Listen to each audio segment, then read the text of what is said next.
Kimberley, I would like to acknowledge and pay respect to the traditional custodians of the land on which we meet today. And I pay my respects to leaders and elders past, present and emerging. If we haven't met before, my name is Kimberley Furness and I am the founder and editor of Oak Magazine. I'm also the founder and editor of a new print publication called More Than Love, which is all about wedding stories in regional Australia. And I think we can all do with a little bit of love these days. Now, firstly, thank you for joining us on Rural Women's Day. I know there are so many events, so I really do appreciate if you've taken the time out to join us live. And I don't know, it's almost like a micro launch of issue 10. So, COVID world, we still need to do these Zoom things. I would love to have an in-person one. It's just not going to happen. But the best part is I am joined by our very, very special guest, who is just over my shoulder here as well, Laura Hall from Phylli. Laura, welcome. Thank you, Kimberley. This is so exciting. This is fantastic. If we can't celebrate in person, we will have a virtual magazine launch party. So today is just such a treat. An international Rural Women's Day. I just think that we're ticking every single exciting box of the reasons to be able to catch up. So thank you. And I must admit, it's been great to open up Instagram this morning and see so many people post about it as well. And, it's on the radio, it's in the print newspaper. I think that's really good that it is getting, I suppose, the attraction and the attention that, your other days do as well. So, it's always good when we can push rural women into the spotlight and obviously amplify their voices and tell their stories. Absolutely. I think that it's certainly a great day to be celebrated. There are a number of challenges as well as, exciting opportunities that come from living in the bush. And I think just today is certainly a day to really recognise some of the obstacles that we overcome wherever we might be outside of metro, from not having, a working internet connection to having to wait a little bit longer for post. There are just having giant trucks driving past your studio, like right now. there are so many things to celebrate. I think about all of the things that we do as regional women, as rural women. So. Absolutely. Now, I'm going to ask you some hard-hitting questions today. Okay, sure. I'm ready. Yeah. But to all those that are joining us, there is a chat box. Please feel free to pop some questions in there if you like, because we will do a Q&A at the end. And I suppose you did provide that beautiful segue for me, Laura, just before in saying, you've spent a lot of time. So you grew up in Scone, which is country New South Wales, but you spent a lot of time in Melbourne and Sydney. You've now come back home. Tell me, what do you love about living in rural Australia? Oh, it's my community. They're just my people.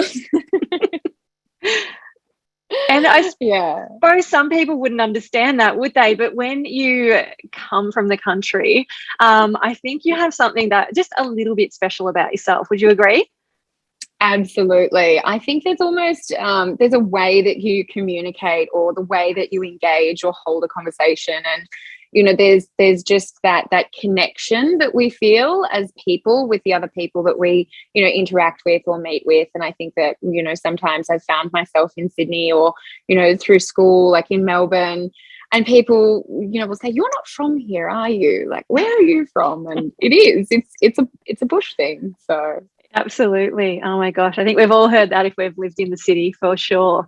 Well, why don't you tell us a little bit about your business journey? How did you end up launching Phylli? Yeah, well, I guess for me, Phylli, so I have been in business officially for just over 2 years now. So Phylli started as a bit of a passion project in my corporate career. Wasn't really loving my job, was sort of looking outside of, my business to try and create something that, excited me. And I always have had this passion for horse racing and millinery and, you know, basically anything fun and pretty and bright that goes in your head.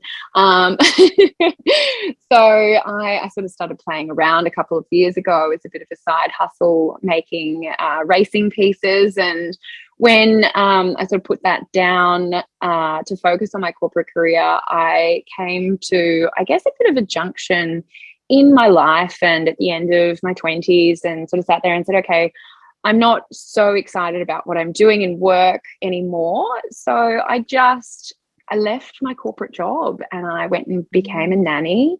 I took 12 months of basically earning, you know, like next to nothing, as one does when one's a nanny coming from like previously being in corporate. But you know, that's the thing. It's like I was reprioritizing what mattered and what meant something to me, and you know, doing something. So creating something, and whatever I chose to do from a work side needed for me to be something that really resonated with my values and something that I could get really excited about every day, and something that could provide that sense and that feeling of connection with other people. So you know, immediately I just sort of thought, okay, well, I have this amazing idea with the hat component of my business, so Phylli. So I wanted to expand into, you know, felt hats and expand that idea, and just really purely from creating just really beautiful things that go on your head, I just came to realize that this was actually going to be my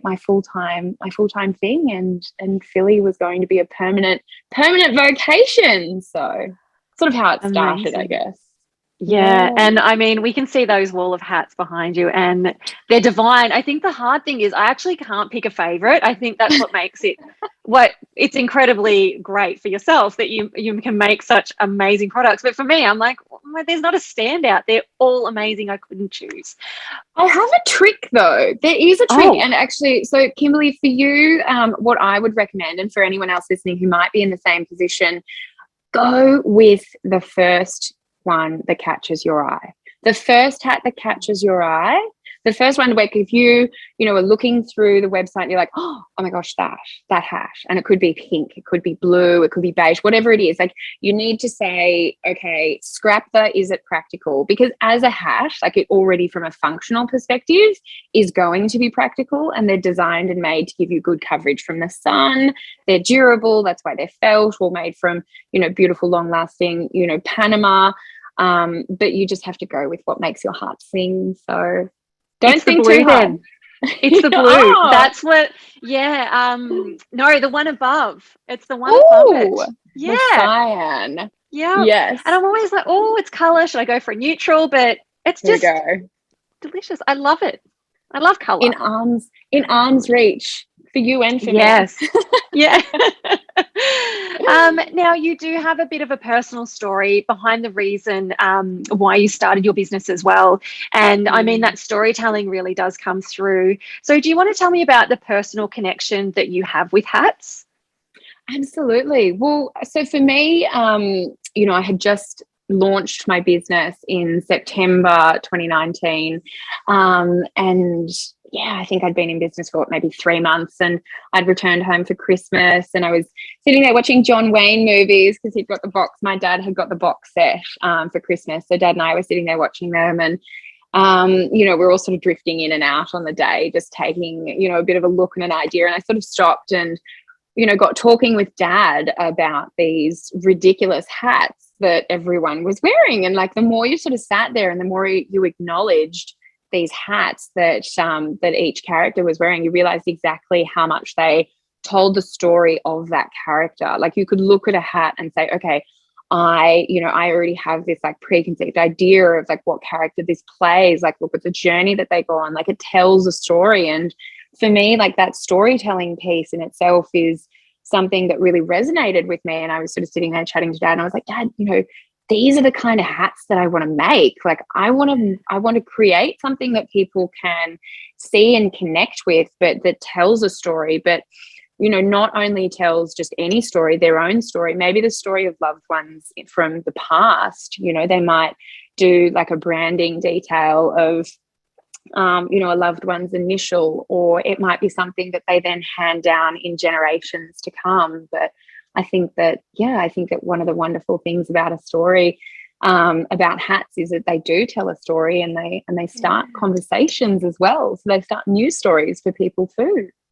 Absolutely. I love that whole story behind it. And I know that you weave it in beautifully with any content that you produce, whether it's digital, print, photos. Like, you are always thinking about that, which is absolutely beautiful. Now, you started your business out at the infamous Bondo Markets, where every good business starts. I mean, we've had Samantha Wills on the front cover. She's spoken about, I suppose, just that big opportunity that she got there. Tell me about your experience at Bondi. Okay, yes, I have so much praise for my market days, and whilst they were cut short, I only actually managed to spend 6 months at the markets, because obviously then COVID hit and the world ended. But markets for me was such an exciting journey, and I'm really excited that you mentioned Samantha Wills here, because I will say, like, I've listened to quite a number of her podcasts. Like, I've signed up into her subscriptions before. Like, there is a story there that I connect with. The same with similar brands like Sass and Bide or Zimmerman, all starting at either Bondi Market or Paddington Market. So I used to sit there and I'd be like, okay, it's market day. Yes, different to Samantha, who would have been sitting there at 3 a.m. waiting for her stall site. I was up until 3 a.m. like making every single hat absolutely perfect. But what I loved about Bondi Market is that it's basically like a customer profile on steroids. So you get to meet every kind of person at a high level on their, like, Sunday morning, which is the fashion markets at Bondi, or a Saturday if it's at Paddington, and you just get to get in there and, like, set up your stall. And if you catch their eye, you've got 10 seconds to engage them, and if you can hold them there, and if they're excited about what you're doing, they'll stay. And in that opportunity, that's the make or break. So I can't recommend it even. I can't recommend it more. But I will say that the blue hat was hands down always my my absolute, like, must have. I would really only ever have an amazing day at the market if I had my blue hat. Lucky token. Yeah. What's so eye-catching? Because you never see them. It's like, oh my God, you've got a blue hat. Like, what? Yeah. So tell me then, what is an amazing day at the market when you sell to someone? And I know this story, so I'm sort of leading you into it, who would that person be? Okay, well, so I mean, I think I got led almost into business with, like, a false sense of reality, but in many cases as well, people talk about, like, resonating energies and attracting your tribe and whatever you want to call it. I mean, I think that you can pretty much apply it to the start of my story. So for Phylli, my very first day at Bondi Market, about 20 minutes in, this beautiful woman, Clementine McVeigh, came strolling up to my market stall, and we had mutual chats about our love for Anine being, I was in my jacket, she was in her shirt, like, we had a moment. Anyway, so she's chatting and she's telling me all about how her husband is, like, hat mad. And so she sent him down later. I'm like, you kind of look like someone, I don't know who. Anyway, so he purchased this hat, and it soon then became his, like, special hat. You know, the hat that, like, you wear on birthdays, Christmases, and, like, special occasions and moments. So this person wasn't just any person. It was Sydney Swans veteran AFL football player Jared McVeigh. So for me, I was just like, okay, male audience, tick. Exciting stories to tell, tick. Yes, okay, this is tying in perfectly with my branding and, like, the running concept in my head. But it was then backed up by my second week at Paddington Market. And I had been up, so similar to Samantha Wills with her 3 a.m., I think got to bed at maybe like 4 a.m. trying to make everything perfect. Nothing is ever perfect. If you're ever, like, paused on an idea, don't ever hold back. Just do it. Even if it's like, if you can explain the concept to people, they'll understand it and they'll run with it when you're starting in business. That was sort of what really helped me at 10:20 on a Saturday morning when Delta Goodrem walked up to my Paddington Market stall. So Oh my gosh. Yeah, it was really exciting because Delta then became my second hat sale for my ready to wear, but then also my first customer with a custom made hat. So at the time I was set up. Yeah, it was so exciting. I was standing there. You know, when you know someone, you know, that is standing in front of you is obviously famous and, you know, used to like people gawking at them, and you're standing there, you're like, serious face, poker face, be real, be relatable. Nothing relatable about me when I'm nervous. No, definitely didn't. But yeah, so she was sort of standing there with her boyfriend, and they conveniently had the same sized hat. So earlier this year, the cover of the Women's Day, there's Delta and her boyfriend walking down the street, and her boyfriend is in her hat. I'm like, great, this is hats, unisex hats. I love it. Anyway, so they had purchased the ready to wear, but behind me, and this is where the concept, as long as you can talk about the concept, it's sort of the idea will build itself. I had all of these blank hats shaped into hats, and like I'd run out of time. I didn't even have the sweatband stitched into the lining of the hat. Like it wasn't even connected. I had like a pile of fabric on the side of the table. You basically just had to like rummage through. And she's like, what's going on here? Like, tell me about this. Like, what is this? And so I explained to her the concept of this custom hat. You know, pick your felt, pick your base, pick your size, go to town with anything on the table, and I'll make it for you. So that's where the custom hat started. So that's amazing. Yeah, the market, it has so much to answer for. It's incredible. Now, you've gone on to do custom hat making and hat parties for so many other amazing people that, you know, we all know we're all best friends with. Yeah, but you're probably we're Aussies, all Aussies. Yeah. Tell me about the Hemsworths. I mean, you know, that has got to be another pinch me moment for you. Elsa, I think that was probably one of the most overwhelming and exciting moments ever. So Elsa and her family, so Chris and, you know, everyone were, so they were in Scone. I think this is maybe October, end of October last year. So in Scone for Wild Ark, which is a conservation program, they were doing the reintegration of the Tasmanian devils back onto mainland Australia. So that was here in the Barrington Tops in our region. And so I knew that they were in town, and it was just, you know, a complete shot in the dark. But I'd sent Elsa a message on Instagram, and I was like, oh, hey, that's right, because I saw Elsa start following me on Instagram that night. That's right. It was like 11 o'clock at night, and Elsa popped up in my like notifications. Elsa Pataky official is following you on Instagram. I'm like, mind blown. So I sent Elsa a message inviting her to come to my studio, which at the time was the front bedroom in my house. We all start somewhere.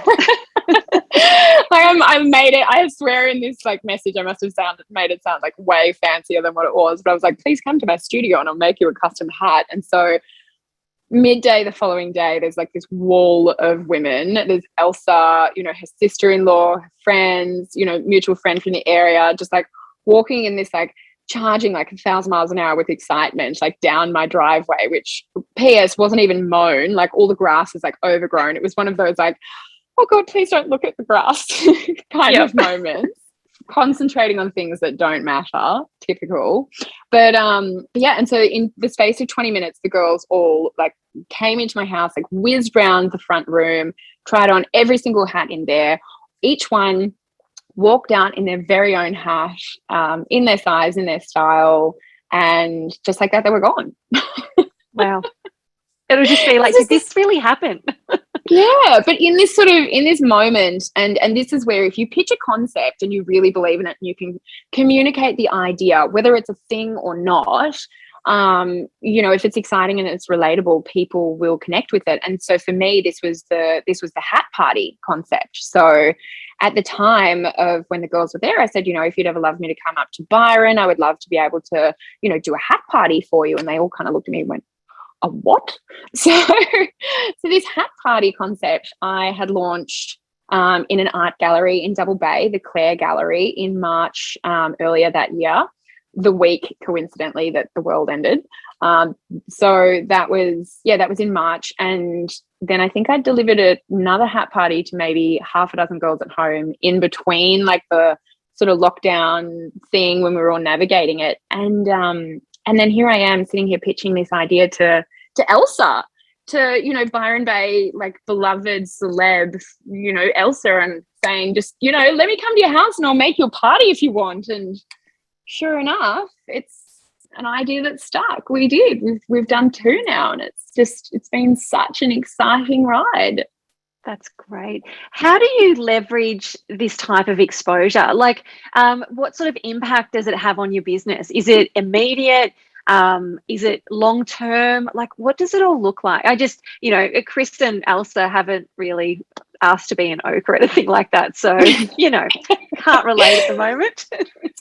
I mean, look, for me, I think because for me, I started Phylli to be very much a community of people. So a community of like-minded people, a community of people with a mutual appreciation for hats, you know, a business and a brand that people can connect with, and therefore connect with each other as well. So for me, it's really important to ensure that whoever's engaging with Phylli from a media presence, I love when that opportunity is initiated first by them. So for me, it's like, you know, engaging in the brand, and for Elsa, like sharing the story through her Instagram stories, like footage of the hat party, you know, that we had done.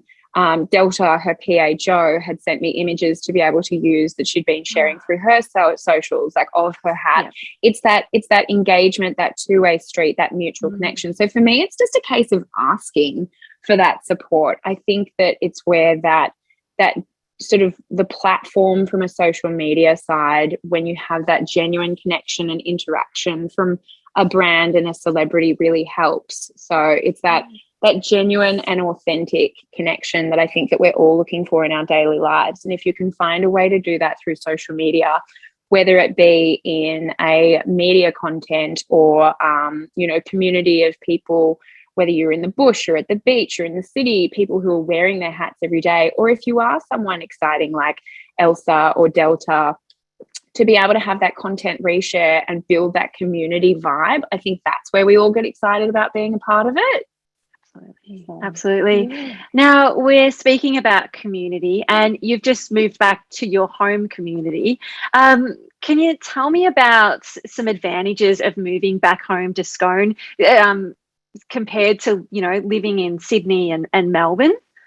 Yeah, definitely. Well, I mean, I think for me, I feel like I have, from an Australian perspective, I have an advantage, you know, to many regional businesses, because, you know, there's a part of my story that I connect with every time I design a hat, and then someone from Melbourne or from Sydney then, you know, is able to purchase a style. Like everything, I feel like every hat I make is designed with a person or a particular character or type in mind. But the other brilliant thing is that there are so many similarities now. I feel like regional and city is on such level playing field that I can have people purchasing from Sydney and then someone else from like out the back of Burke. There's a hat today going to Catherine in the Northern Territory. And yeah, and I think that, you know, that's really exciting. But now being back in Scone, I feel like when I moved here, I got to really sort of hit my sweet spot. So, you know, I suddenly, like, when you look at the cost of living in the city when the pandemic hit, it just wasn't an option. So, you know, I was having to look at how I was designing, you know, how I was creating, how I was marketing, and whether or not that was something that was basically going to be able to cover my costs of living. So it wasn't, and there were a number of other competing issues with, you know, having an unwell dad, and then having my stepmom and my 3 brothers here as well. So I have 4. I have 1 in Melbourne, Tim, and then I have another 3 brothers here in Scone. So it's the idea of, when the pandemic hit, being able to be connected with my family, reducing my living costs. And for me, I've always felt really connected to the bush. You know, it's always where I guess I felt like I had that little bit of sparkle whenever I was here.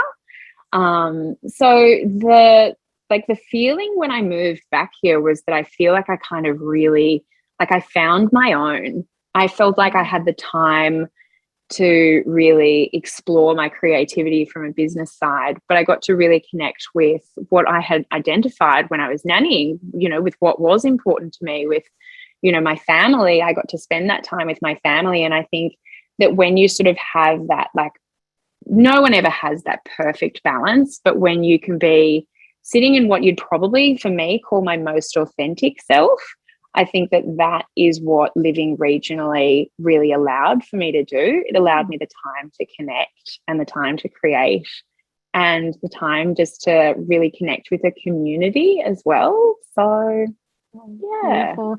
And I know that you draw on the landscape around you as well for inspiration, you know, and I mean, there is no better place than regional Australia. So we're just so lucky.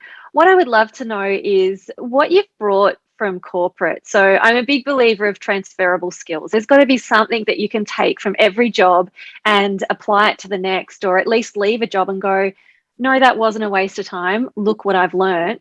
What have you been able to take from corporate and integrate into your business? Yeah. Oh my gosh. So many things. I think it's just always, it's always, for me, everything's always been a stepping stone. Like, you know, from a career and a knowledge perspective, you always build on your previous experience with the next. You know, you try and take the best out of every opportunity and experience, whether it's a good one or a bad one. And, you know, whilst for me, like when I chose to leave corporate, it's because I was feeling burnt out. There were so many great skills that I had acquired. So I was working in sales. My expertise was in lean manufacturing. So there's a lot of lean processes that I've implemented directly into the production side of my business, some of which are still constantly being tweaked, but that's okay because that's the whole concept, like constant reevaluation. And I think even because what I was actually selling and working with was, you know, workplace training and virtual education, you know, you're looking at constantly like different platforms that you can communicate and different platforms that you can engage and how you can do that in an educational perspective too. So, you know, that has allowed me to really look at different ways that I can work within my product range, which essentially most people would see as being a hat. But for me, you know, it's become so much more than that. It's really about how I can deliver an experience. So that's where, similar to the sort of platform that you and I are connected today, I do virtual custom hats. I do virtual hat parties, as well as that face-to-face, you know, interaction too. So I think that a lot of the delivery methods of, you know, things in my previous career have now been able to be applied, you know, into my business. So it's really exciting. Beautiful. The power of the internet. It's wonderful. I have a couple of more questions, but I just want to let everyone know that's joining us. If you do have a question for Laura, just pop it in the chat box. We'll definitely do a Q&A at the end. So really good opportunity to ask her anything. So, I mean, is it just yourself, Laura, making all these beautiful hats, or do you have a team around you? And if so, how did you build that team? Well, this is like my baby, and they say it takes a village, so it's definitely not just me. It's definitely not just me. So I have this phenomenal team of makers. So I have 3 makers and a customer service communications person, as well as a fabulous contractor who looks after all of my social media marketing strategy as well, which is great. So my makers, I have Nat, who comes to work every day with her daughter as well. So we have Shop Kid, who runs around, who's great fun. I've got Mia, who has just relocated for the job for the summer, actually, which is exciting, before she goes and does her grad job next year as a nurse. We've got Geordie, who she's just starting year 12, actually. So this is her after school job. And she comes in and makes hat pins and feather bunches all day long. How awesome. How awesome. I know. And then Gab, who has fast become my just my right hand man, because she just helps with just the comms, the communication, the keeping on top of every single different task is not possible without, delegating the things that are not your strengths. And so I've just really been fortunate where a number of people have found me and I've found them, and we've connected, and they've just made the role of the job their own, and we just work together as a team.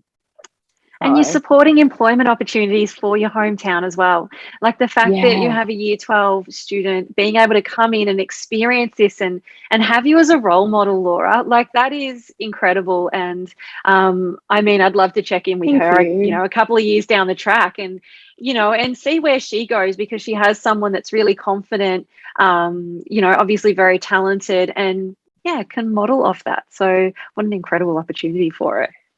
This has been the amazing thing through the pandemic as well, because, I think that for many 16-year-olds who work in like hospitality related jobs or retail jobs, their work ceased, their work stopped, like there was no way to work. And so for us, I was able to send Geordie home with a feather box. I was able to send Nat home with the sewing machine, and she would come in each morning and pick up work and take it home, and she'd be homeschooling her 6-year-old on one side of the dining table and like making stitching in sweatbands on the other. So, I think that like one of the incredible things about bush-based businesses really being able to be platformed in a way where they're equal to that of city-based businesses is that we already know what it's like to have to adapt. I mean, we've got drought, we've got, plagues, we've had bushfires, now we've got, the pandemic. We already know what it's like to have to be agile as businesses. And so I think that, it's been really amazing working with this incredible team of people who they've just been so supportive and so helpful and so enthusiastic and just worked with it. So amazing. Yeah. We have a couple of questions, and someone has asked one of my questions, so they can almost have my job, I think. We have Kate from the Paint Shed who has asked, Laura, what do you think your superpower in business is? That's the question I was going to ask. Superpower. Well, we've got Thor's wife and his hammer, so no, that's not a superpower. That's not mine. That's theirs. I think for me, my superpower is telling people stories. I think it's connecting. I think it's connecting with people and having a conversation about, what is important to them and, what their story is like, and then developing that into a custom hat. So, really taking the colours that inspire them or what their day-to-day life looks like and, changing a shape of a hat to be able to work with that. How wide do you want your brim? What colours do you want to work with? And I mean, I say custom hat, but really the collection of ready-to-wear hats is expanding so rapidly at the moment that it's like we'll probably end up at the point where you really just have to like do a minor tweak on like a ready-to-wear one, and we'll probably get there. But I think that that's the thing. It's creating something that people can connect with that tells a story, and if it's so be it is a part of their story as well, then I think it's that storytelling piece. Yeah. I think that's the perfect answer for Kate as well, because I know that she's a creative, she's a painter, and I think often we think of storytelling as words, whereas, what you're talking about is, using fabrics, using colours and all that to create a story as well. So, those visual elements, it's just, really beautiful. It's not something I can do. That's definitely not my superpower. I've got the word version, I think, of that. You're the connector of all of that. Yes, I have heard. Yes. I try. Well, I do have another question that someone's popped through. Lyndall has asked, and I love this one too, because I was thinking about this one. What does your normal work day look like? Coffee.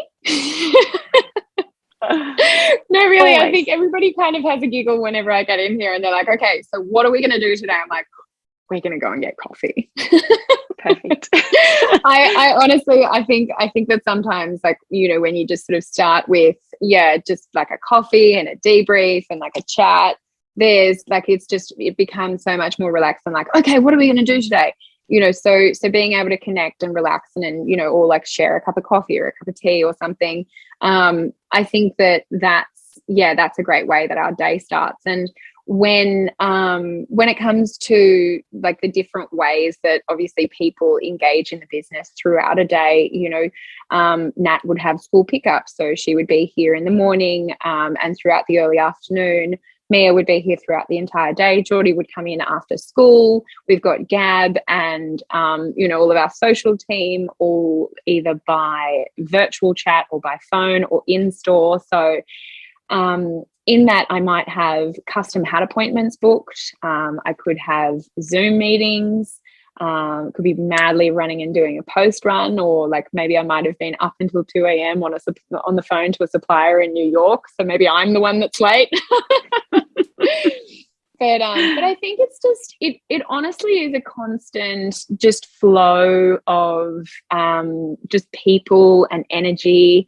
You know, looking at the creating process, you know, what stage is a hat at, having people knowing, you know, what different sort of steps in the production process is required, and having everyone sort of skilled in their own like special sort of areas. So then it's like you all know that you can work as a team and everyone's needed, so you can all jump in and pitch in and bounce off each other like throughout the production process in a day. So there's silks flying everywhere. There's materials on the floor. There's like beads and pins going in every direction. So I don't think that, I mean, to us it's normal, but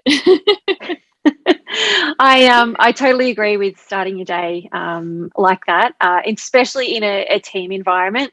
I know, looking back on the corporate jobs, the ones that did start like that, and it was usually like a Monday or a Friday, one of those WIP meetings, work in progress meetings, and just to have the you know, the coffees and sitting around the table, and it was a much better start to the day. It needed to be done more often. Now, you're obviously on our front cover, and of course I am so grateful for this, so very grateful to have you on there and everything that went behind that. You know, we're producing a print magazine in a global pandemic.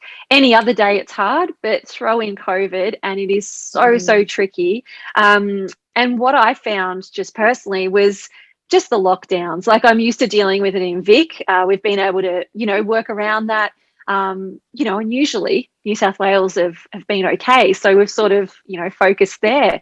But for this issue, this was pretty special, I think, because we were both in lockdown and we were still able to make this happen thanks to Steph Hunter, your incredible photographer. Tell me about what it's like to be on a front cover of a magazine, like, you know, or the experience of that, or what it means to you. Wow. It was, honestly, it is such an incredible moment to see yourself in print, but on the cover of a magazine, let alone embossed in, you know, this beautiful bronze logo above you as well, with just this regal sort of feel. Like, it is just such an incredibly humbling experience, and like quite overwhelming, even just when I sort of, you know, took in the cover, but then opened up the magazine, you know, saw this beautiful profile photo of myself. But for me, you know, the words and the story, to be able to read that and see, you know, your story, when you communicate and when you connect with different people, I love so much how, you know, your story is perceived and written, you know, and each time with this magical little thing that's been brought out in a different way or in a different light. So Alice Moffat, your author, who did the interview and the article, has just absolutely blown me away. But to be able to then turn the page and see that double page spread of the imagery, like, oh my God, it's just phenomenal. Like, so Steph, a little bit there. There's a hat on beautiful. fire. I will have to thank our art director, Louise Davis, who, this is her, but I just give her the photos and I say, do what you need to do with it, and makes it as amazing as it is. So even I was blown away. She always surprises me with how that story is told. As you said, we've got Alice that will tell it a different way than I will. So even though we've had this chat, Laura, I know that the story in here is still same but different. As you said, there's those little minute sort of details that are different. And then you've got the photographers and There was something really special about the photo shoot itself, I think, as well, though, that, has really been captured from the way that it's been presented with the layout and the design through to, how it's printed and how it was shot. And because, the like in the middle of a pandemic, Stephanie Hunter photography, she's just so incredible, but also there's not a lot of people that will go and jump through the loops just to be able to get 5.5 hours like from home and then drive back in the same day, because you're not allowed to like stay overnight in a region, let alone apply for all of the different things that you need to get there. But so for us, the my beautiful dress as well is Series Life from M Hawkins. So M has been a long time lover and supporter of the Phylli brand, and an eye of her on her journey. And so she sent up this beautiful dress, and so I felt so comfortable and so confident. And Steph and I have shot before, and when you're working with a photographer who just knows your angles, like oh my God, Steph could make someone standing in a paper bag look good. Like it helped that I felt really comfortable with her. I felt really in the moment and excited about the fact that the shoot could happen. The wardrobe was just a knockout. Probably helped that I had a cracking hat on too, but absolutely. You've got my favorite hat on. I'm looking at it now and I'm like, that is actually the hat that I like. So how funny is that? I'm like, that's why I keep getting drawn to it. Yeah. There you go. So much fun. So thank you. Gosh. To and we had plan A, which actually worked. Plan A worked, but we also had plan B, plan C. And that's what you need to do sometimes, is have those in your pocket, communicate. I mean, that's what we were doing as well, just always checking in. How's it going? What's restrictions looking like? We had the concept. I still stick by it. If you have the concept and you know how to communicate it, if it's possible, like, it'll happen. So, I've got another question. From one of our wonderful attendees is Cecilia. She's asked, she first of all says, such an insightful session, Laura. So well done. Can you talk about how you found the transition from working for others to working for yourself?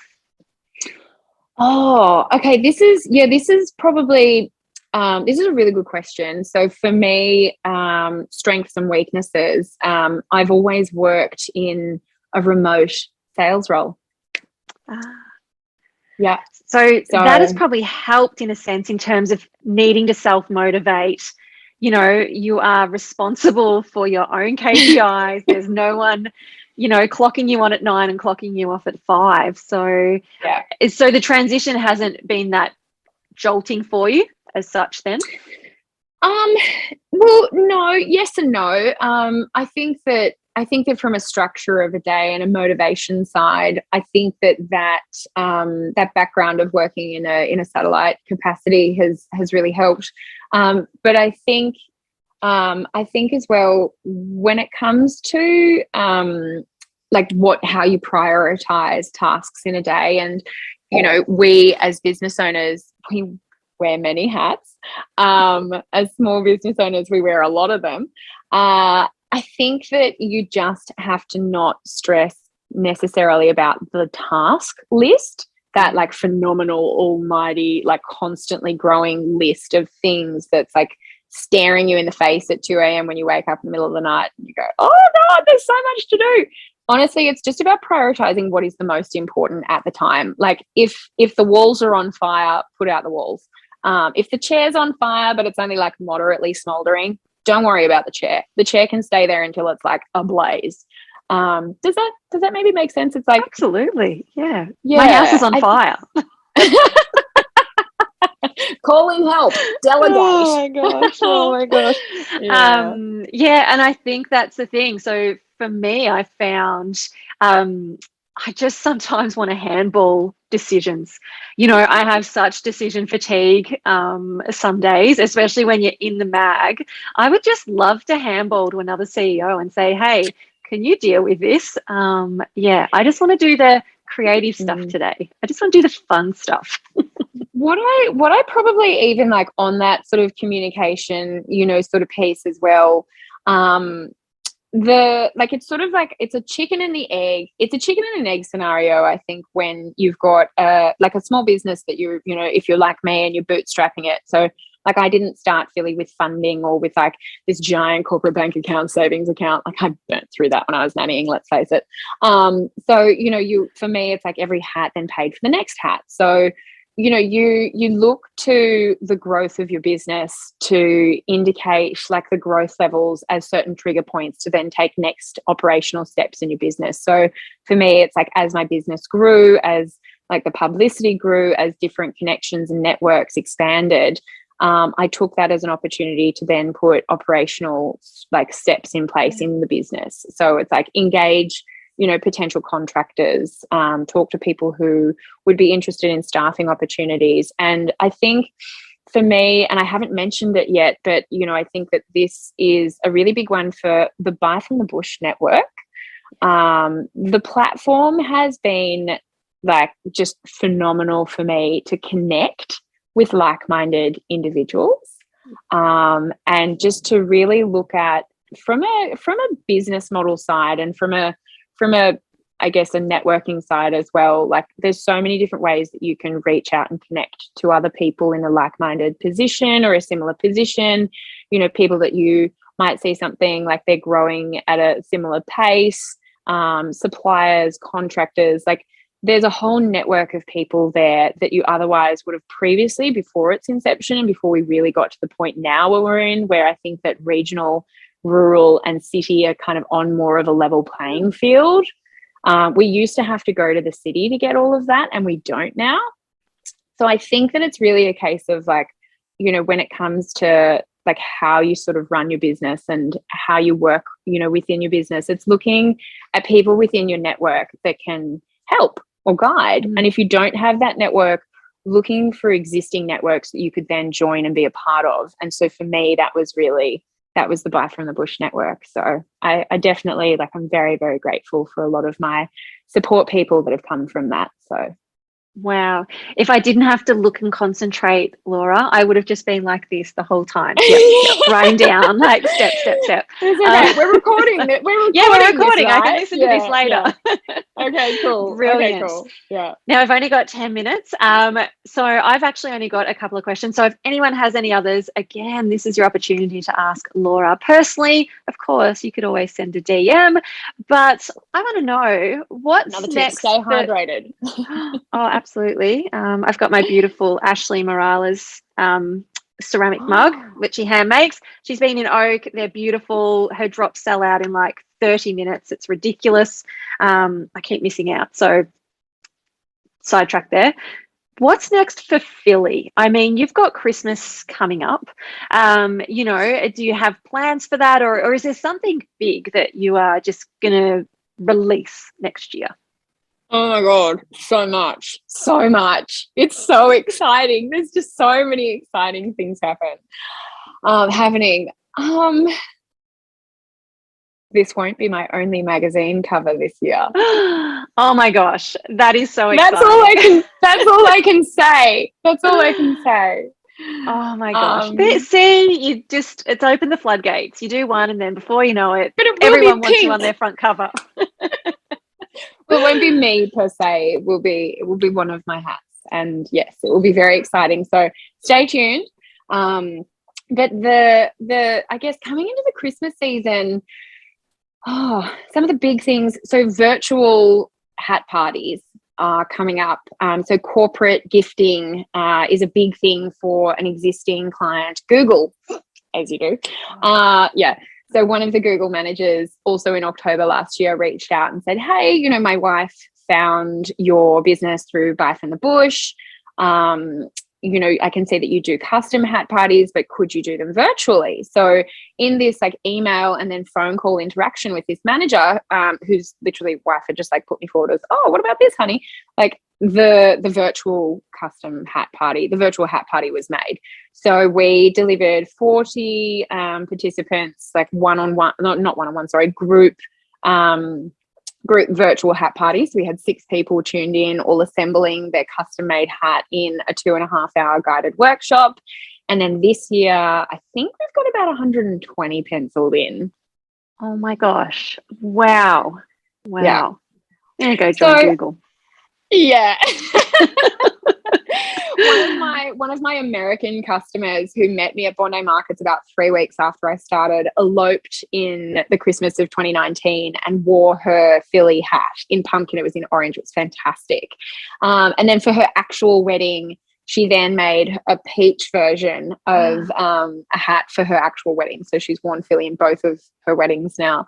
And she works for Google, and she's like, no, why don't they offer this internationally? So, you know, it's our beautiful little thing that we can do here in Australia. So, oh, it's amazing. And I love that Google looks to businesses like yours as well. You know, they're not going to the big, you know, corporates and nationals. I mean, they're coming back into regional, into rural, and supporting grassroots, which is freaking amazing. Absolutely amazing. Well, that was it. They wanted to support, and the same with Elsa when she was in the area. She reached out because she wanted to support a small regional local business. And, you know, people in positions like that, they know the weight and the gravity that their support comes from, and all you really have to do is ask for it. So, you know, when you're in a position to ask for a survey, ask for a share, ask for anything like that, most people, like, if they're connecting with what you're doing, they will help. Like, especially here in Australia, like, this is what we're good at. We're good at connecting and communicating. And the Kevin Bacon, you know, scenario is so front of mind for Australians. I think we are the world's biggest cheerleaders. We've all got our pom-poms out for each other, really. So absolutely, we sure do. Well, to wrap us up for this amazing Rural Women's Day online event, which I've really, really enjoyed. The hour has just flown. I can't believe it. Last question. What would you like to say to all the women who admire your journey? Don't wait until it's perfect. If you've got something that you're doing yourself, just, even if it's just purely a conversation, just get the conversation started. It is amazing how many people, you know, will connect with a good idea, and they will back you. They'll jump on, they'll support you. And, you know, sometimes it might take a little bit longer. Nothing happens straight away. Sometimes things happen faster than others. But as long as, you know, you've got confidence in what you're doing, you've done your research, really, you know, looked at the sustainability of your business idea, do a business plan. There's a thing called a lean canvas that you can just Google and bring it up and just wrap your head around this lean canvas. So that's my idea for anyone that's business related. But if anyone's inspired and excited by the Phylli journey, I encourage you to keep watching and just get excited. And, you know, this is very much a community that we're building within the Phylli world. And so when we can travel, come and visit, and we're always here for a chat. Oh my gosh, brilliant answer as always. We have a couple of questions, if that's okay, from the audience, if I can keep you for a couple more minutes. Marina would like to ask, when looking for opportunities in business, it can be a bit hit and miss. So what are your strategies for learning from failure, or let's just call them missteps? Okay, learning from failure. I mean, if it doesn't work, just think of all of the different ways that you can, you know, do something. Like, life is a constant reevaluation. Think of every, I don't know, every bad breakup and apply that to a business concept too. I think it's really similar. It's like, look at the different things that work and that didn't work, and try again. But I think that from a business planning side, I think that that's where, if you're constantly looking to see whether or not a business is going to be scalable and sustainable, and maybe not even like it doesn't have to be bigger than Ben-Hur, it just has to be sustainable. If it's something that is going to be able to pay you enough to cover your like basic living costs, and if it's going to be something that is going to be something that you can be happy to get up and go to every day, for me, those are my, you know, two big things. And then if you can look at how it contributes in a positive way to community, to your community, and then, you know, to yourself, I I think that as long as you've got those three, you'll constantly be guided back. Like, know your values, know your personal values, align them with your business. And I think you'll find that one way or another, like if your idea is a sustainable one, it will work. Like, you'll find a way to make it work. And surround yourself with the people in your network, or like I said, from the Buy from the Bush community, you know, with like-minded people, you know, draw on the skills of others and bring them in. So yeah. Brilliant answer. I love it. So just on that, to draw a bit more on that, if there was something that you were approaching and you got a no, do you keep going back, or do you come back to the drawing board and going, okay, how can I rework that? Is that sort of what you would do? Yes, basically. Yep. So I mean, if it's a no, I'm not much of a no person. Yeah, no. I had a feeling. Yeah, unless they've blocked your number or like told you please stop contacting me. That's But it's constantly like, if it's a no for me, it's always like, it's never a no, it's a not right now. It's about constantly looking at why something is not working and reassessing and reevaluating. But also going back to those values, no's are sometimes a blessing in disguise. Sometimes things aren't going to happen or don't happen for a reason. And it could be because they might see that there is a misalignment in values or, you know, motivators or something there. So always go back to those core values. What motivates you? What motivates your business? What's important to you? And sit there and say, okay, how can I apply that? How can I apply that to my own? Is this working? Is this worth going after? And if it is, then just keep going. Like a dog, keep going. Is it your vision, Laura, to see everyone wearing a Phylli hat? So even if they may have another hat in their wardrobe, another brand, is it your vision to see everyone wearing a Phylli? Do you know what? Whilst I've just said that I'm not a no person, I'm not going to say yes. I'm going to say sort of, because for me, I would love for everyone to have a hat on the walls of every Australian household. So it could be something that could then in future be handed down to future generations.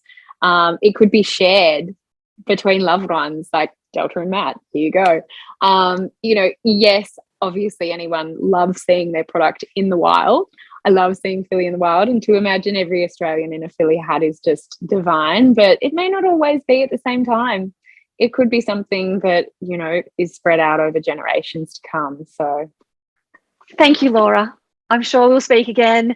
And as soon as those borders open, my gosh, I've promised so many people in New South Wales, from Wagga to Byron, Scone now, you know, I'll be making a road trip and come and visit you all in person. Yes, lovely. Thank you to everyone for joining us. And yes, hope to see you online. Come and connect. And I'll see you again soon, Laura. Thank you so much, Kimberley. Bye, everyone. Bye. Happy International Rural Women's Day.